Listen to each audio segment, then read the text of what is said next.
Loya. Merci pour ta présence. Bonjour Foelia, et bienvenue à tous ceux qui croisent notre fréquence. L'enjeu, en ces jours particuliers, c'est bien d'ouvrir vos cellules, comme l'a dit Athéna. Bien entendu, c'est une attention que vous allez développer de plus en plus dans les temps qui viennent. Mais cette charge particulière dirigée vers le cœur de Solterre est une occasion magnifique pour apprendre à ressentir des effets réels sur vos corps. Je veux dire que vous pouvez, bien entendu, vous exercer tous les jours à recevoir et à transmettre les rayons solaires, mais aussi cosmiques et telluriques, et nous ne pouvons que vous encourager à le faire le plus souvent possible. Il se fait simplement qu'en ces jours particuliers, il y a une salve tellement puissante que vous pouvez la ressentir bien plus facilement que d'habitude.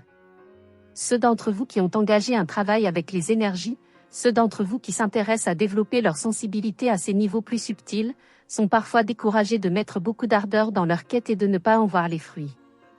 Ici, c'est tellement fort qu'il est bien plus facile de percevoir ces courants. C'est une belle occasion de vous initier, ou de vous perfectionner, dans ce rôle de récepteur-transmetteur. J'en parle au niveau individuel, mais il va de soi que toute cette sensibilité que vous développez bénéficiera à l'humanité entière, ainsi qu'à toute forme de vie sur votre planète, à commencer par votre environnement proche. Plus vous parvenez à vous charger de soleil et à le rayonner, plus vous réchauffez les cellules et les atomes de ceux qui croisent votre route. Plus vous êtes conscient et sensible à ces énergies, plus vous participez à l'éclosion de cette nouvelle ambiance planétaire qui se présente. Et quand votre soleil et votre planète eux-mêmes vous invitent et vous encouragent à vous faire les prolongements de leur action de réveil, autant profiter de cette occasion de croissance, n'est-ce pas? Oui Loya. Comment en profiter le plus possible, et comment faire notre part, aujourd'hui et jusqu'au 23 mai? Ne mettez pas cette date comme le début ou la fin de quelque chose. Elle est simplement un jalon sur votre chemin. Chaque année, la pleine lune de mai est l'occasion d'un rendez-vous pour charger vos batteries spirituelles. L'intensité est particulière cette fois, parce que jamais rencontrée auparavant, et par l'intervention de hautes instances cosmiques. Vous pouvez considérer ça comme un honneur et une chance de vous trouver actuellement dans un corps de chair et de pouvoir vivre cette transformation au niveau cellulaire physique. Cette éthérisation, cette enlumination de vos molécules et de vos atomes est une expérience rare. Si toutes les hiérarchies sont à votre balcon, c'est parce qu'il se passe quelque chose d'important. Après, rassurez-vous totalement. Peut-être avez-vous l'impression de devoir à tout prix mener telle ou telle action, de peur de passer à côté de ce rendez-vous? Je vous dis d'abord qu'il y en aura d'autres, et que la peur ne mène qu'à la fermeture, alors que tout ce qu'il y a à recevoir nécessite une ouverture maximale. En réalité, ce qui vous aide le plus, c'est simplement d'être conscient, informé. Et vous l'êtes, maintenant que vous avez pris connaissance de cette invitation. L'essentiel est là. L'essentiel est simplement d'être qui vous êtes, dans vos corps, et de déguster ces énergies qui vous parviennent. Et ceux qui ne sentent rien? C'est certainement frustrant d'entendre parler ici d'un phénomène important et de ne rien pouvoir en faire.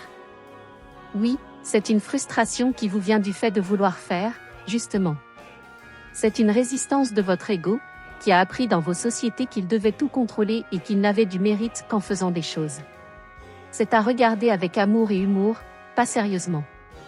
L'invitation d'Athéna et de tous les plans supérieurs, pour ce 23 mai, est surtout une proposition d'apprentissage. Un jour proche, la grande majorité des humains soltériens se chargera consciemment des cadeaux des plans supérieurs à la pleine lune de mai. Aujourd'hui est une bonne occasion pour commencer, ou d'approfondir cette capacité à ressentir, à recevoir et à partager. J'allais dire, rien de plus, mais c'est déjà énorme. Et cette question du son à chanter, seul ou en groupe? C'est un exercice d'appel et d'incarnation de l'harmonie. Tout ce qui est sonore préfigure ce qui sera physique, puisque même vos corps sont des ondes sonores et lumineuses. Voilà pourquoi Athéna fait cette proposition, et voilà pourquoi elle a demandé à Héliore de la rendre la plus concrète possible. Par le fait de mettre réellement vos corps en vibration, grâce à votre voix, vous transmettez directement la rosée solaire que vous recevez. Et vous ne pouvez transmettre que ce que vous percevez, raison pour laquelle la conscientisation est importante, d'où notre invitation claire. Et puis, vous êtes souverain, et vous en ferez ce que vous voudrez. La lumière n'impose jamais, mais propose toujours. La question essentielle, lorsqu'on joue le rôle de pont, d'harmonisateur entre les plans, c'est celle de l'intention. Il est prévu de vous transmettre plus de précisions à ce sujet, demain. Merci Loya. Déjà comme ça, nous avons des propositions concrètes pour jouer et apprendre. Et je vous remercie pour ça. Dites-vous toujours, quand bien même tout ceci ne servirait à rien, est-ce que cela me plaît de tenter de jouer? Si la joie d'essayer quelque chose de nouveau, ou d'approfondir une connaissance, est au rendez-vous, alors tout va bien. À bientôt, mes amis soltériens. À bientôt Loya.